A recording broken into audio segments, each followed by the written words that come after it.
حضور سرکار گل میاں ارشاد فرماتے ہیں، رات دن صبح و مسا رب العلا سے دل لگا، رات دن صبح و مسا رب العلا سے دل لگا، کتنی اچھی بات ہے اپنے خدا سے دل لگا۔ ذکر الہی کے ذریعے ہم اپنے قلب کو روشن کر سکتے ہیں، منور کر سکتے ہیں، اور ذکر الہی کے ذریعے ہم اپنے روح کو تر و تازہ کر سکتے ہیں۔ ذکر الہی کے ذریعے ہم اپنے مولا سے قربت حاصل کر سکتے ہیں۔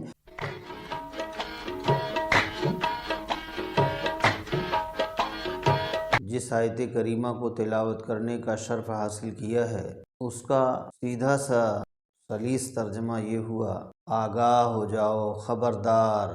عربی زبان میں الا، لفظ الا کہہ کر کے آگاہ کیا جاتا ہے، خبردار کیا جاتا ہے، متنبہ کیا جاتا ہے، ہوشیار کیا جاتا ہے۔ آدمی جس چیز سے غافل ہوتا ہے، اس کی غفلت کا پردہ، غفلت کی چادر ہٹانے کے لیے الا لفظ لا کر کے اس کو غفلت کی دنیا سے ہٹانے کے لیے لفظ الا کا پریوگ کیا جاتا ہے۔ الا، آگاہ ہو جاؤ، خبردار۔ الا بذکر اللہ تطمئن القلوب، دلوں کا چین اللہ کے ذکر میں ہے۔ ذکر الہی میں ہی قلب کا سکون ہے، ذکر الہی میں ہی سکون دل ہے، دلوں کا چین ہے۔ یہ تو قرآن مقدس سے اس آیت کریمہ کو میں نے استدلال کے طور پر پیش کیا ذکر الہی کے تعلق سے، اور اسی ذکر الہی کے حوالے سے اب قرآن پاک کے ساتھ ساتھ ایک حدیث پاک ہم آپ کے گوش گزار کرتے ہیں۔ مشکوٰۃ شریف کی حدیث پاک ہے، آقا مولا امام الانبیاء صلی اللہ تعالیٰ علیہ وآلہ وسلم ارشاد فرماتے ہیں حدیث پاک میں، من قال لا الہ الا اللہ فدخل الجنہ، جس نے بھی لا الہ الا اللہ پڑھ لیا وہ جنتی ہو گیا۔ اور دوسری جگہ حدیث پاک میں آقا مولا رحمت للعالمین صلی اللہ تعالیٰ علیہ وآلہ وسلم یوں ارشاد فرماتے ہیں، افضل الذکر لا الہ الا اللہ، ذکروں میں سب سے افضل ذکر جو ہے وہ لا الہ الا اللہ کو کہا گیا ہے، یعنی ذکر الہی کو، اللہ کے ذکر کو افضل الذکر کہا گیا ہے۔ اب ذکر الہی میں ہی دلوں کا چین ہے، یہ آپ نے قرآن سے بھی سماعت فرمایا اور حدیث سے بھی سماعت فرمایا۔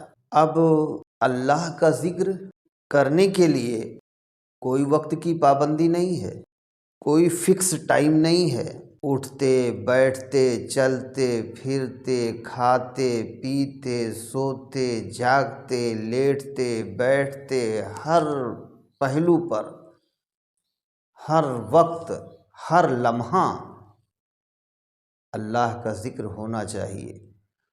یہاں تک کہ ہمارے صوفیہ اور ہمارے اولیاء تو یہ فرماتے ہیں کہ جو ہماری سانس اندر سے باہر آ رہی ہے، باہر سے اندر جا رہی جو ہم سانس لیتے ہیں، یہ ہماری ایک سانس بھی ذکر الہی سے غافل نہیں ہونی چاہیے۔ اگر ہماری یہ سانس بھی اللہ کے ذکر سے غافل ہو گئی تو گویا ہم مردہ ہو گئے۔ اچھا، پھر زندہ کون لوگ ہیں؟ سبحان اللہ، زندہ وہی لوگ ہیں جو اللہ کے ذکر میں مشغول و مصروف ہیں، اور جنہوں نے ذکر الہی کو اپنا شیوا بنایا، اپنا طرز عمل بنایا، اپنی زندگی کا ایم بنایا، اپنی لائف کا ایم بنایا، زندگی کا مقصد بنایا۔ وہ جب تک زمین کے اوپر رہے تب تو زندہ تھے ہی، اور زمین میں جانے کے بعد بھی ذکر الہی کے سبب وہ زمین کے اندر جانے کے بعد آج بھی زندہ ہیں اور صبح قیامت تک زندہ رہیں گے۔ ذکر الہی کی بدولت انہیں حیات ابدی مل گئی، حیات ابدی کے، حیات جاوداں کے وہ مالک ہو گئے۔ اسی ذکر الہی کے تعلق سے مجھے وہ چند اشعار یاد آ رہے ہیں۔ فقیر اشرفی صوفی ہند سرکار سیدنا سید شاہ اختر حسین المعروف گل میاں سرکار نے اپنی کتاب اشرفی گل میں لکھا ہے حمد الہی، اللہ کی حمد لکھا انہوں نے، اللہ کی تعریف کیا، اللہ کا ذکر کیا، اور کس طرح سے تعریف کیا ہے، ذکر کیا ہے۔ وہ چند اشعار کہ حضور سرکار گل میاں ارشاد فرماتے ہیں، رات دن صبح و مسا رب العلا سے دل لگا، رات دن صبح و مسا رب العلا سے دل لگا، کتنی اچھی بات ہے اپنے خدا سے دل لگا، کتنی اچھی بات ہے اپنے خدا سے دل لگا۔ دین و دنیا کی محبت ان سے دوری کا سبب، دین و دنیا کی محبت ان سے دوری کا سبب، چھوڑ کر سب کچھ رضائے کبریا سے دل لگا، چھوڑ کر سب کچھ رضائے کبریا سے دل لگا۔ اس میں کوئی شک نہیں جنت بھی ہے بے حد حسین، اس میں کوئی شک نہیں جنت بھی ہے بے حد حسین، دل میرا کہتا ہے اپنے دل ربا سے دل لگا، دل میرا کہتا ہے اپنے دل ربا سے دل لگا۔ ان کی بس توفیق سے کرتا ہوں ان کی بندگی، ان کی بس توفیق سے کرتا ہوں ان کی بندگی، ہر عبادت میں فقط شکر خدا سے دل لگا، ہر عبادت میں فقط شکر خدا سے دل لگا۔ یہ خدا کی ہے عبادت یہ تجارت تو نہیں، یہ خدا کی ہے عبادت یہ تجارت تو نہیں، تو کبھی بھی بھول سے بھی نا جزا سے دل لگا، تو کبھی بھی بھول سے بھی نا جزا سے دل لگا۔ تیرا مالک ہے خدا اور تیرے آقا ہیں نبی، تیرا مالک ہے خدا اور تیرے آقا ہیں نبی، اپنے مولا سے محمد مصطفیٰ سے دل لگا، اپنے مولا سے محمد مصطفیٰ سے دل لگا، اپنے مولا سے محمد مصطفیٰ سے دل لگا۔ اشرفی گل عشق میں لازم ہے جانا کی خوشی، سرکار مقطع میں فرماتے ہیں اشرفی گل عشق میں لازم ہے جانا کی خوشی، خود سے دھولے ہاتھ اور ان کی رضا سے دل لگا۔ اشرفی گل عشق میں لازم ہے جانا کی خوشی، خود سے دھولے ہاتھ اور ان کی رضا سے دل لگا، خود سے دھولے ہاتھ اور ان کی رضا سے دل لگا، چھوڑ کر سب کچھ رضائے کبریا سے دل لگا، کتنی اچھی بات ہے اپنے خدا سے دل لگا۔ تو راہ تصوف میں فقیر کہتے کسے ہیں؟ راہ تصوف میں فقیر کی پریبھاشا اور ڈیفینیشن ہی یہی ہے۔ راہ تصوف میں فقیر اسی کو کہا جاتا ہے جو اللہ کے عشق میں اپنے ہستی کو جلا ڈالے، جو اللہ کی محبت میں، اللہ کے عشق میں، اس کی دوستی میں اپنی ہستی کو مٹا دے، اپنی زندگی کو ختم کر دے اس کی دوستی میں، اس کے عشق میں۔ ہے فقیری کا خاص مقصد ایک، بڑا پیارا شعر سرکار گل بادشاہ کا یاد آیا کہ سرکار ہمارے ارشاد فرماتے ہیں فقیری کا خاص مقصد ایک، زندگی دوستی میں جل جائے۔ ہے فقیری کا خاص مقصد ایک، زندگی دوستی میں جل جائے۔ تو فقیر کہتے ہی اسے ہیں جو اللہ کے عشق میں اپنی ہستی کو جلا دے، وہ ہے فقیر۔ تو ذکر پر بات چل رہی تھی اور ذکر ہی کے تعلق سے یہ اشعار ہم نے آپ کے سامنے رکھے کہ اس میں اللہ کے ذکر پر زور دیا گیا ہے، چھوڑ کر سب کچھ رضائے کبریا سے دل لگا۔ اگر اس پروردگار کی رضا مل گئی تو پھر میاں ہمیں اور چاہیے ہی کیا؟ دراصل اس دنیا میں آنے کا مقصد ہی یہی ہے، اللہ اور اس کے رسول کو راضی کرنا، اس کی رضا پہ راضی رہنا، اس کو راضی کرنا، اس کو خوش کرنا، یہی تو ہماری زندگی کا ایم ہے، یہی تو لائف آف ایم ہے، یہی تو زندگی کا مقصد ہے کہ وہ ہم سے راضی رہے۔ سارا جہان روٹھ جائے مگر ہمارا مالک ہم سے راضی رہے، اور اگر مالک ہی راضی نہیں ہے تو سارا جہان راضی رہ کے بھی کیا کرے گا؟ کوئی مطلب نہیں ہے۔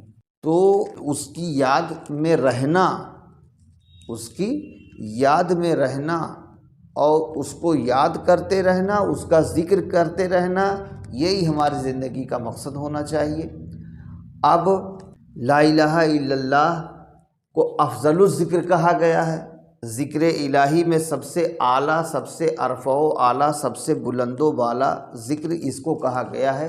افضل الذکر لا الہ الا اللہ، ذکروں میں سب سے زیادہ افضل ذکر جو ہے وہ لا الہ الا اللہ ہے، اللہ کا ذکر ہے۔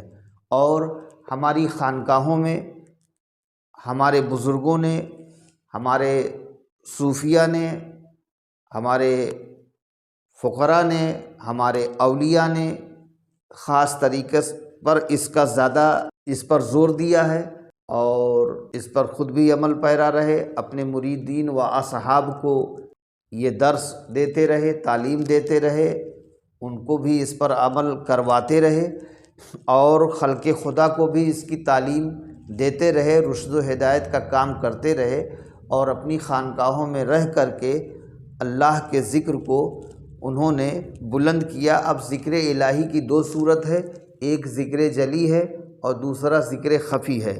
تو ہماری خانقاہوں میں ہمارے بزرگوں نے، ہمارے صوفیوں نے، ہمارے فقیروں نے، ہمارے ولیوں نے دونوں طرح سے اللہ کا ذکر کیا ہے۔ ذکر جلی کا مطلب یہ ہے بآواز بلند، ذکر بالجہر، یعنی اجتماعی طور پر بیک زبان ہو کر جو کیا جائے وہ ذکر جلی ہے، ذکر بالجہر ہے۔ اور ذکر خفی جو ہے وہ اجتماعی طور پر نہیں ہوتا، وہ انفرادی طور پر ہوتا ہے، وہ تنہائی میں ہوتا ہے، جو سانسوں کے ذریعے سے ہوتا ہے، وہ کہ ہماری جو سانس چل رہی ہے اس سانس کے ذریعے سے اللہ کا ذکر کیا جائے، یہ جو ہے یہ ذکر خفی کہلاتا ہے۔ تو اللہ کا ذکر دونوں صورت میں ہونا ہے، ذکر جلی میں بھی اور ذکر خفی میں بھی۔ ہمارے بزرگوں نے، ہمارے پیشواؤں نے، ہمارے رہنماؤں نے دونوں طریقے سے ذکر کیا ہے، ذکر جلی بھی کیا ہے اور ذکر خفی بھی کیا ہے۔ لیکن ہاں یہ ضرور بتایا گیا ہے کہ اس راہ طریقت میں ایک سالک اور طالب کے لیے جو ہے وہ ضروری یہ ہے کہ پہلے ذکر جلی کرے، وہ ذکر بالجہر کرے۔ جو اس راستے کا مبتدی ہے، جس کی ابتدا ہے، تو ابتدائے زندگی میں ایک مبتدی کے لیے، ایک سالک کے لیے، ایک طالب کے لیے یہ ضروری ہے کہ پہلے وہ ذکر جلی کرے۔ اب وہ چاہے اجتماعی طور پر کرے یا انفرادی طور پر کرے، یا مطلب الگ بھی کرتا ہے تو ذکر جلی کرے۔ یہ ایک طریقہ بتایا گیا ہے کہ ابتدا میں پہلے ذکر جلی ہو، بعد میں پھر ذکر خفی کا نمبر آتا ہے۔ اب اجتماعی طور پر کرنا ہے تو اس کو ایک میر مجلس ہوتا ہے، وہ میر مجلس کے ساتھ ساتھ سب لوگ اس چیز کو دہراتے رہیں گے، ایک حلقہ بنا کے بیٹھ جائیں گے جس کو حلقہ ذکر کہتے ہیں، اور اس کے بعد جو ہے وہ ذکر شروع کیا جائے گا۔ درود شریف پڑھنے کے بعد لا الہ الا اللہ، اس کے بعد پھر صرف الا اللہ، الا اللہ، الا اللہ، الا اللہ، الا اللہ۔ پھر اس کے بعد تیسرا ذکر ہوتا ہے اللہ، اللہ، اللہ، اللہ، اللہ، اللہ۔ پھر چوتھا ذکر ہوتا ہے اللہ، اللہ، اللہ، اللہ، اللہ، اللہ۔ پھر پانچواں ذکر ہوتا ہے حق ہو، حق ہو، حق ہو، حق ہو، حق ہو، حق ہو۔ چھٹا ذکر یا حیو یا قیوم، یا حیو یا قیوم، یا حیو یا قیوم، یا حیو یا قیوم۔ یہ تو ہم نے شارٹ کٹ میں بتایا بہت مختصر طور پر، باقی اس میں بہت سے طریقے ہیں اور بہت کچھ ہے، لیکن شارٹ کٹ میں بتایا۔ ہاں اب یہ ہے کہ یہ تو آپ نے ذکر سنا کہ اس طریقے سے ذکر جلی کرنا ہے، ذکر خفی کرنا ہے، اللہ کے ذکر سے محفل کو سرگرم کرنا ہے اور ذکر الہی میں مشغول و مصروف رہنا ہے۔ تو لیکن اس کا ایک طریقہ ہے، طریقہ یہ ہے کہ جب ذکر کیا جائے گا تو کیسے کیا جائے گا؟ جب ہم کہیں گے لا الہ الا اللہ، لا الہ الا اللہ، لا الہ الا اللہ۔ لا سے شروع کریں گے، لا بائیں طرف سے شروع کریں گے، داہنی طرف لے جائیں گے گردن کو، اور پھر الہ پہ سر اوپر کی طرف جائے گا، اور جب الا اللہ زور سے کہیں گے تو سر جو ہے وہ بائیں طرف، لا الہ الا اللہ، لا الہ الا اللہ، لا الہ الا اللہ۔ یہ ہے طریقہ جو ہمارے خانقاہوں میں ہمارے بزرگوں نے، ہمارے اولیاء نے کیا ہے۔ ہر سلسلے میں یہ طریقہ رہا ہے لا الہ الا اللہ کا، کہ الا اللہ کی جو ضرب ہے وہ قلب پر بائیں طرف ہونی چاہیے، دل پہ لگنا چاہیے۔ اور جیسے ہم بدن پہ گندگی لگ جاتی ہے، دھول مٹی لگ جاتی ہے تو اسے پانی سے دھلتے ہیں، کپڑے پہ نجاست لگ جائے، مٹی لگ جائے یا اور کوئی چیز لگ جائے، یا ہمارا کپڑا گندا ہو جاتا ہے، میلا ہو جاتا ہے، تو ہم اسے صابن اور پانی سے خوب رگڑ کر اچھے سے صاف کر لیتے ہیں، دھل لیتے ہیں، تو کپڑا صاف ہو جاتا ہے، بدن صاف ہو جاتا ہے۔ تو ایسے ہی ہمارے خانقاہوں میں ہمارے بزرگوں نے یہ بتایا ہے، ہمارے اکابرین نے یہ بتایا ہے کہ یہ جو ہمارا قلب ہے اس میں بھی زنگ لگ جاتا ہے، یہ بھی گندا ہو جاتا ہے، اس میں بھی میل آ جاتی ہے۔ تو جیسے ہمارے کپڑے پر گندگی لگی، بدن پہ لگی تو ہم نے پانی سے دھل لیا، کپڑا زیادہ گندا ہو گیا تو صابن لگا کے صاف کر لیا، تو یہ قلب اگر گندا ہو جائے تو اس کا کیا علاج ہے؟ تو اس کا علاج خانقاہوں میں ہے، اس کا علاج فقیروں کے پاس ہے، اس کا علاج صوفیوں کے پاس ہے، اس کا علاج ولیوں کے پاس ہے، کیونکہ یہ روحانی طبیب ہیں، یہ روحانی طبیب ہیں۔ تو یہ جسم ہمارا جب بیمار پڑتا ہے تو ہم دنیاوی طبیب کے پاس جاتے ہیں، ڈاکٹر حکیم کے پاس جاتے ہیں، دوا لیتے ہیں اور ٹھیک ہو جاتے ہیں۔ تو ایسے ہی ہماری روح جب بیمار پڑتی ہے تو روح کے بیمار ہو جائے تو پھر اس کا علاج کیا ہے؟ تو جب روح بیمار ہو جائے تو اس کا علاج صرف اور صرف ذکر الہی ہے، اللہ کا ذکر ہے۔ اور جب روح کو ذکر کی خوراک مل جاتی ہے تو روح میں تازگی پیدا ہوتی ہے، بالیدگی پیدا ہوتی ہے، روح بھی پروان چڑھتی ہے۔ جیسے ہمارے جسم کو غذا کی ضرورت ہے، ہم کھاتے ہیں تو ہمارے جسم میں جو ہے انرجی پیدا ہوتی ہے، طاقت پیدا ہوتی ہے، اور ہمارے جسم سے کمزوری دور ہو جاتی ہے جسمانی کھانے سے۔ تو ایسے روح جب بیمار پڑ جائے تو روح کے لیے کیا کھانا ہے؟ روح کے لیے جو ہے یہی ذکر الہی ہے، اللہ کا ذکر ہے، یہ ہے۔ اور جب ذکر بندہ کرتا ہے تو اس کی روح جو ہے، جو بیمار پڑی تھی وہ صحیح ہو جاتی ہے اور اس کا علاج ہو جاتا ہے، ذکر الہی کے ذریعے سے اس کا علاج ہو جاتا ہے۔ تو ذکر الہی کے ذریعے سے ہم اپنے قلب کی تاریکی کو دور کر سکتے ہیں، ذکر الہی کے ذریعے سے ہم اپنے اندر کی ظلمات کو، تاریکی کو، اپنے اندر کے اندھیرا پن کو مٹا سکتے ہیں۔ ذکر الہی کے ذریعے ہم اپنے قلب کو روشن کر سکتے ہیں، منور کر سکتے ہیں، اور ذکر الہی کے ذریعے ہم اپنے روح کو تر و تازہ کر سکتے ہیں۔ ذکر الہی کے ذریعے ہم اپنے مولا سے قربت حاصل کر سکتے ہیں۔ ذکر الہی کے ذریعے ہم دین اور دنیا دونوں جہان میں سکون حاصل کر سکتے ہیں۔ کیوں؟ کیونکہ قرآن کہہ رہا الا بذکر اللہ تطمئن القلوب، اللہ دلوں کا چین تو اللہ کے ذکر میں ہے، ذکر الہی میں ہی دلوں کا سکون ہے، چین ہے۔ تو اس دنیا میں اور آخرت میں بھی، دونوں جہان میں اگر ہمیں دلوں کا چین چاہیے، اگر ہمیں سکون چاہیے، اگر ہمیں اطمینان چاہیے، ہمیں راحت اور خوشی چاہیے، تو وہ اللہ کا ذکر ہے، ذکر الہی ہے۔ ذکر الہی کے ذریعے سے جو ہے انسان کا جسم تو ٹھیک ہوتا ہی ہے، جسمانی طور پر، روحانی طور پر تو اس کو آرام اور سکون ملتا ہی ہے، اس کے قلب کو سکون ملتا ہی ہے۔ ذکر الہی کے ذریعے سے اللہ اپنے بندے کے درجات کو، اس کے مراتب کو بلند کر دیتا ہے، اللہ اپنے بندے کے درجے کو بلند کر دیتا ہے۔ ذکر الہی کر کے وہ اللہ کو راضی کر کے، اللہ کی رضا اور خوشنودی کو حاصل کر کے وہ ایک عرف و اعلیٰ مقام پر پہنچ جاتا ہے۔